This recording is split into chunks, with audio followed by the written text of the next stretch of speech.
Hey y'all, today we're making some homemade Heath bars.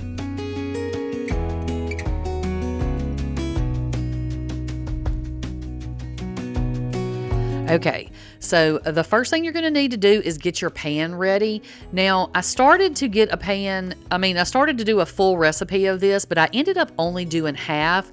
So my pan was really too big, but we'll get to that in a minute. You only need like an 8x8 pan for this, but you want to make sure that it is prepared before you start. So what you're going to need to add to your pan is 2 sticks of butter or 1 cup of butter. And if you don't have a silicone mat like I do in my pan, you can use a little bit of oil or butter to grease your pan, but just make sure you have something on there. And I would not use parchment paper because it will stick to the parchment paper.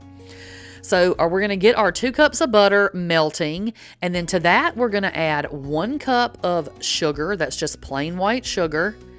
And then we're going to add in about a 1/4 teaspoon of salt. And then you're going to add in a 1/2 tablespoon of light corn syrup, okay? And then we are going to let this heat. We're going to bring it to a boil. Stir it up real good, get your sugar mixed in good. But once it starts to boil, you don't want to stir it anymore, okay? We're going to just let it go.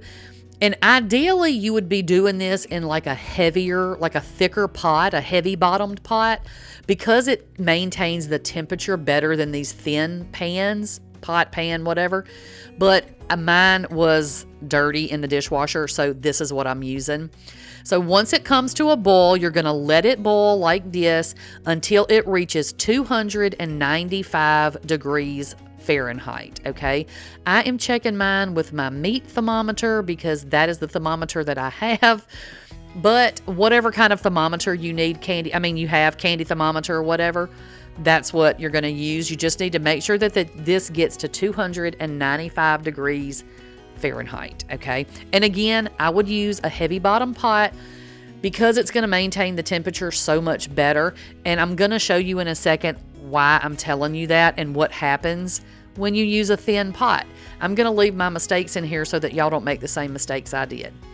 Okay, so I immediately pulled that off the stove and then sat my pot right down on a cold countertop, which also changed the temperature of my mixture. So when you pull yours off the stove though, you're going to want to immediately pour it into whatever pan you're using because it is going to start to set up really quickly. But you see how mine looks really watery right now? That is because when the temperature changed drastically, when I pulled that off of the stove and sat it on that cold countertop, it sort of made my butter start to separate from the rest of the mixture. So it looks like there's a little bit of oily residue, and that's just butter. But once you get this all spread out, you're going to let this cool on the counter for an hour or two until it completely hardens up, okay? You want it to be completely set before you move to the next step. And I had little pieces that broke just because, again, I used the wrong size pan, so mine ended up pretty thin. But if you use the right size pan, like for this amount, if you use an 8x8 dish, it'll be the perfect size. So once your toffee part has hardened up, you're going to add about 3/4 of a cup of chocolate chips to a small microwave safe bowl. Then you're going to put those in the microwave and then stir them every 30 seconds until your chocolate chips melt. Now this is after the first 30 seconds in the microwave. This is why you need to stir it. See how it's melted on the bottom, but the chips on the top are not melted? Make sure that you stir it up so that the chocolate on the bottom doesn't scorch, okay? Just mix it up. It usually only takes 2 rounds for mine in my microwave, but all microwaves are a little bit different.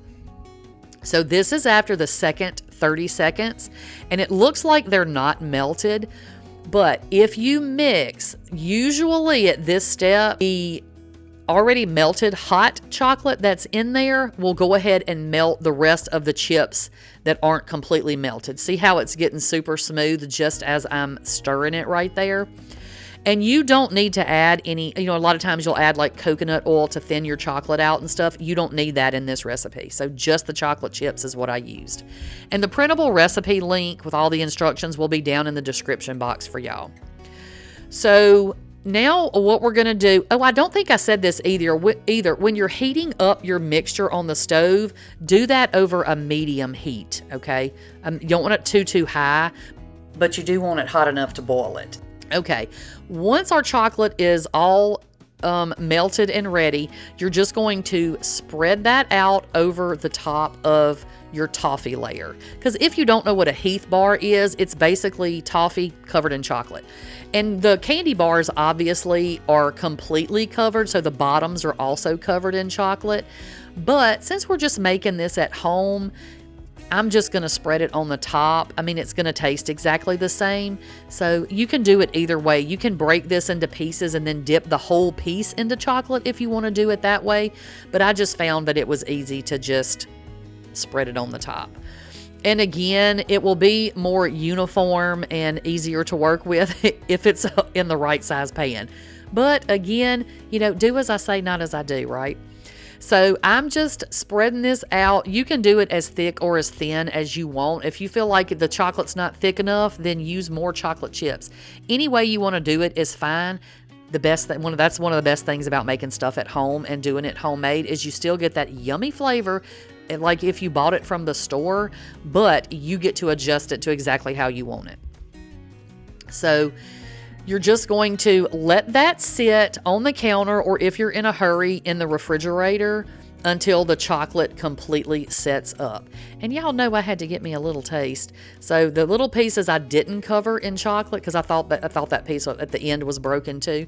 So I took this little piece here and just run it in that extra chocolate that spilled right there and had me a little taste. It was delicious. Just spoiler alert, it was delicious.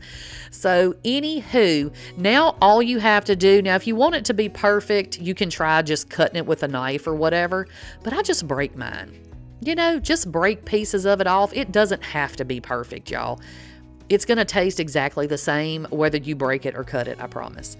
But that's all you have to do. Y'all had asked me about this recipe specifically when I made candy bars before, and I'm just now getting around to doing it for y'all. So I hope that y'all enjoy this. It is super, super good. So if you like Heath bars, you definitely need to try these. All right, y'all. I hope that y'all make these and that y'all enjoy them. But that is all I have for y'all today, and I will catch y'all on the next one. Bye, y'all.